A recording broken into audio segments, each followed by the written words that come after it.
வங்காள விரிகுடாவில் ஏற்பட்ட தாளமுக்கம் காரணமாக தொடர்ந்தும் இலங்கையிலும் மழைவீழ்ச்சி பதிவாகி வருகிறது. வெள்ள நிலைமையும் தற்போது படிப்படியாக சீரடைந்து வருவதாக தகவல்கள் வெளியாகியிருக்கின்றன.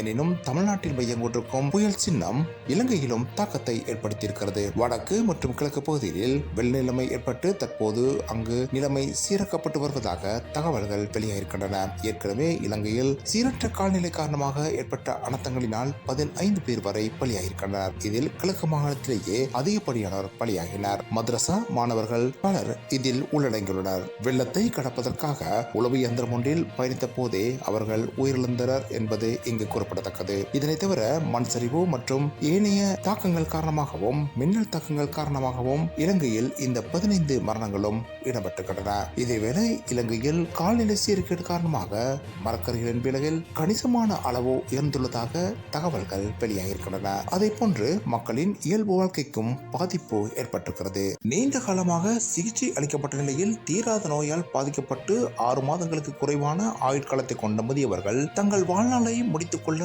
ஆதரவளிக்கும் வதையரா இறப்பு யோசனைக்கு ஆதரவாக இங்கிலாந்தின் நாடாளுமன்ற உறுப்பினர்கள் வாக்களித்துள்ளார்கள். இதன் மூலம் குறித்த இறப்புகளை சட்டப்பூர்வமாக்கும் வரலாற்று முக்கியத்துவம் வாய்ந்த நடவடிக்கையை இங்கிலாந்தின் நாடாளுமன்ற உறுப்பினர்கள் எடுத்துள்ளனர். சுமார் 5 மணி நேர தீவிரமான விவாதத்துக்கு பின்னர் சில நாடாளுமன்ற உறுப்பினர்கள் கண்ணீர் மல்க வாழ்க்கை முடிவு என்ற இந்த யோசனைக்கு 2ஆம் வாசிப்பின் போது தமது ஆதரவை வழங்கினர். இதன் போது 330 பேர் ஆதரவாகவும் 275 எதிராகவும் வாக்களித்த நிலையில் யோசனை நிறைவேற்றப்பட்டிருக்கிறது.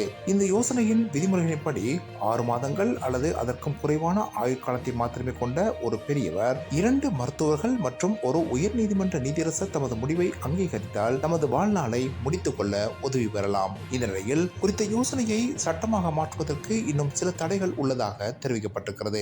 இதன்படி பொது மற்றும் பிரபுக்கள் சபையில் ஏற்கனவே 200க்கும் மேற்பட்ட திருத்தங்கள் இந்த யோசனைக்கு சமர்ப்பிக்கப்பட்டிருக்கின்றன. அத்துடன் நாடாளுமன்ற உறுப்பினர்கள் 2ஆம் வாசிப்பின் போது நிபந்தனையுடனான ஆதரவை மட்டுமே வழங்கியுள்ளார்கள். யோசனையின் 3ஆம் வாசிப்பில் குறிப்பிடத்தக்க திருத்தங்கள் இல்லாவிட்டால் தாம் யோசனைக்கு ஆதரவாக வாக்களிக்கப் போவதில்லை என்று அவர்கள் நிபந்தனையை விதித்துள்ளார்கள். வங்காள விரிகுடாவில் நிலவும் ஆழ்ந்த காற்றழுத்த தாழ்வு மண்டலமான பெங்கல் புயல் வலுப்பெற்ற நிலையில் இந்தியாவின் தமிழ்நாடு உள்ளிட்ட பல பிரதேசங்கள் கனமழையால் பாதிப்புக்கு உள்ளாகும் என எச்சரிக்கை விடுக்கப்பட்டிருக்கிறது. இது தொடர்பில் சிவப்பு எச்சரிக்கையும் விடுக்கப்பட்டிருக்கிறது. காரைக்கால் மற்றும் மகாபலிபுரம் பகுதிகளில் மணிக்கு 70 முதல் 80 கிலோமீட்டர் வரை காற்று வீசும் என்று எச்சரிக்கை விடுக்கப்பட்டிருக்கிறது. இந்த புயலானது புதுச்சேரி அருகே இன்று பிற்பகல் கரையை கடக்கும் என்றும் எதிர்பார்க்கப்படுகிறது.